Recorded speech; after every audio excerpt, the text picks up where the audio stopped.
E siamo ai piedi del Ponte Vecchio per raccontarvi quello che è successo, quello che sta succedendo dopo le copiose precipitazioni di questa mattina. Come potete vedere, il livello del Brenta è alto, ha raggiunto quasi la terrazzina sulla quale noi ci troviamo, riusciamo a mettere addirittura un piede in Brenta, però la situazione, diciamo, che resta sicuramente sotto osservazione, ma non è ancora scattato un vero e proprio allarme. Il ponte è transitabile, è aperto al passaggio della gente, i turisti sono abbastanza incuriositi e spaventati da questa situazione, tanti si sono concessi qualche selfie con allo sfondo quelle nuvole che sono minacciose, che sicuramente non fanno presagire nulla di buono. Ripetiamo, allo stato attuale il livello del Brenta è ancora sotto controllo, ma è assolutamente al limite. I turisti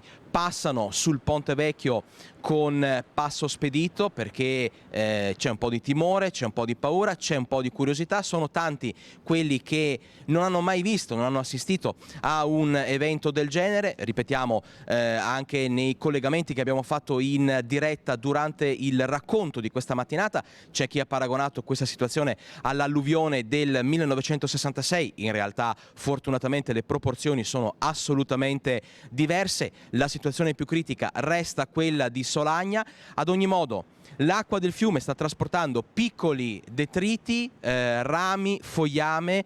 Chiaramente il colore dell'acqua è torbido, ma la situazione non desta ancora preoccupazione. C'è sicuramente da tenere monitorato il tutto, c'è sicuramente da alzare il livello d'attenzione, ma il Brenta finora si è solo ingrossato, ma non ha ancora creato problemi né alle strutture né ai passanti.